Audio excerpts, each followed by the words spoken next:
സംസ്ഥാനത്ത് പല ജില്ലകളിലും കനത്ത മഴ തുടരുകയാണ്. കനത്ത മഴയിൽ കോഴിക്കോട് താമരശ്ശേരിയിൽ വീടിന്റെ മേൽക്കൂര തകർന്നു. താമരശ്ശേരി തച്ചമ്പൊയിൽ മീനാക്ഷിയുടെ ഓടുമേഞ്ഞ വീടിന്റെ മേൽക്കൂരയാണ് തകർന്നത്. മിഥില ബാലൻ ചേരുന്നു കോഴിക്കോട് നിന്ന് വിവരങ്ങളുമായി. മിഥില, ഈ ദൃശ്യങ്ങളിൽ നിന്ന് കാണാം വീട് പൂർണ്ണമായും തകർന്ന നിലയിലാണ്. അവിടെ ഇത് സംഭവിക്കുമ്പോൾ വീട്ടുകാർ അവിടെ ഉണ്ടായിരുന്നോ? ആർക്കെങ്കിലും പരിക്കുകളുണ്ടോ? കൂടുതൽ എന്തെല്ലാം സംഭവിച്ചിട്ടുണ്ടോ? വീട്ടില് തകർന്നു പോയിരിക്കുന്നു സകലതും. തീർച്ചയായും സ്മിത, ദൃശ്യങ്ങളിൽ നിന്ന് നമുക്ക് എത്രത്തോളം നാശനഷ്ടങ്ങൾ ആ വീടിന് ഉണ്ടായി എന്നത് വ്യക്തമാണ്. കനത്ത മഴയാണ് താമരശ്ശേരി മേഖലയിലുള്ളത്. ആ കനത്ത മഴയിലാണ് ഇത്തരത്തിൽ വീട് തകർന്നത്. മേൽക്കൂര പൂർണ്ണമായും തകർന്നിട്ടുണ്ട്. തച്ചമ്പൊയിൽ നെരവംപാറമ്മൽ മീനാക്ഷിയുടെ വീടിൻ്റെ മേൽക്കൂരയാണ്, ഓടുമേഞ്ഞ മേൽക്കൂരയാണിത്.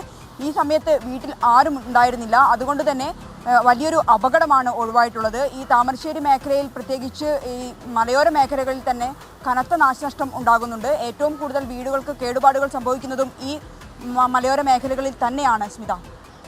കനത്ത മഴ ആണ് ഇതിനൊക്കെ കാരണമാകുന്നത്. ഇപ്പോഴവിടെ മഴ ശമിച്ചിട്ടുണ്ടോ? അവിടെ എന്തെങ്കിലും മുന്നറിയിപ്പുകളുണ്ടോ? ജനങ്ങൾക്ക് ജാഗ്രതാ നിർദ്ദേശം എന്തെങ്കിലും ഉണ്ടോ? നഗരപ്രദേശങ്ങളിൽ ഇപ്പോൾ മഴയില്ല. പക്ഷേ മലയോര മേഖലകളിൽ, താമരശ്ശേരി ഉൾപ്പെടെയുള്ള മലയോര മേഖലകളിൽ മഴ തുടരുന്നുണ്ട്. മാത്രമല്ല, കക്കയം ഡാമിൽ ബ്ലൂ അലേർട്ട് പ്രഖ്യാപിച്ചിട്ടുണ്ട്. ഡാമിൻ്റെ ഷട്ടറുകൾ തുറക്കുന്നതിന് മുന്നോടിയായിട്ടാണ് ബ്ലൂ അലേർട്ട് പ്രഖ്യാപിച്ചിട്ടുള്ളത്. ഇങ്ങനെ നോക്കുകയാണെങ്കിൽ പുഴയോരങ്ങളിൽ താമസിക്കുന്ന ആളുകൾക്കെല്ലാം കർശന നിർദ്ദേശം നൽകിയിട്ടുണ്ട്. പ്രത്യേകിച്ച് കോരപ്പുഴയിലാണ് ഏറ്റവും കൂടുതൽ ജലനിരപ്പ് ഉയരുന്നത്. അതുകൊണ്ട് തന്നെ കോരപ്പുഴയുടെ കോരപ്പുഴയുടെ പുഴയോരങ്ങളിൽ താമസിക്കുന്ന ആളുകൾക്ക് ജാഗ്രതാ നിർദ്ദേശം നൽകിയിട്ടുണ്ട്. മാത്രമല്ല, തീരദേശ മേഖലയിലും അതീവ ജാഗ്രതാ നിർദ്ദേശം നൽകിയിട്ടുണ്ട്. കാറ്റ് വീശാനുള്ള ഒരു സാധ്യത കാലാവസ്ഥാ നിരീക്ഷണ കേന്ദ്രം അറിയിച്ചിട്ടുണ്ട്. അതുകൊണ്ട് തന്നെ തീരദേശ മേഖലയിലും കനത്ത ജാഗ്രത.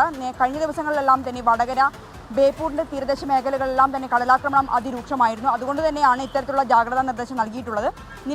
നിലവിൽ ഇപ്പോൾ ഞാനുള്ളത് കോഴിക്കോട് നഗരത്തിലാണ്. നഗരത്തിൽ ഇപ്പോൾ മഴയില്ല. അതേസമയം തന്നെ മലയോര മേഖലകളിൽ മഴ തുടരുന്നുണ്ട് സ്മിത.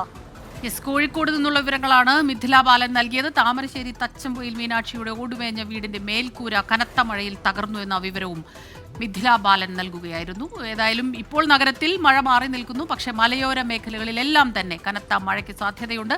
ജാഗ്രതാ നിർദ്ദേശം കൃത്യമായി പാലിച്ചു തന്നെ മുന്നോട്ട് പോവുക.